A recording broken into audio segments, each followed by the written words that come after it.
Aleksandr Sergeyevich Pushkin 1799-yilning 6-iyunida Moskva shahrining Nemislar ko'chasida yashovchi qadimiy dvoryanlardan bo'lmish istifodagi mayor Sergey Pushkin oilasida tug'ildi. Aleksandr Pushkinning hayotidagi hal qiluvchi voqea uning 1811-yilning 19-oktyabrida Rossiya poytaxti Sankt-Peterburg yaqinidagi Sarskoye Sila imperatorlik litseyga qabul etilgani bo'ldi.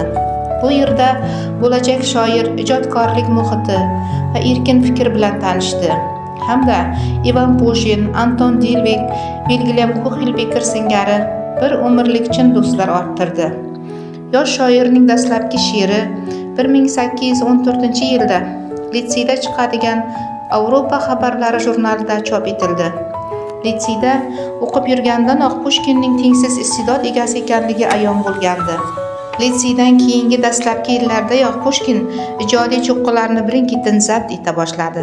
1817-yilda mashhur erkinlik she'ri yozildi.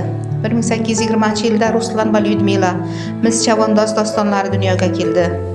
Ruslan va Lyudmilaning qo'lyozmasi bilan tanishgan mashhur shoir Zhukovskiy Pushkinga g'olib shogirdga mag'lub ustozdan degan yozuv bilan o'z portretini sovg'a qildi. Bu Aleksandr Pushkinning ulkan g'alabasi, uning shoir sifatidagi chinakam tan olinishi edi. 1830-yilga kelib 10 yildan beri yozilayotgan Yevgeniy Onegin she'ri romani nuqta qo'yildi. 30-yillarda Pushkinning Belgin qissalari, Topqon xonim, Dubrovskiy singari nasriy asarlari chiqdi. 1836-yilda Pushkinning mashhur Kapitan qiz asari chiqdi. Bu asarda turli personajlar taqdiri misolida inson hayotini rejalashtirib bo'lmasligi, u har daqiqada kutilmagan o'zgarishlarga yuz tutishi mumkinligi g'oyat ta'sirli aks ettirilgan.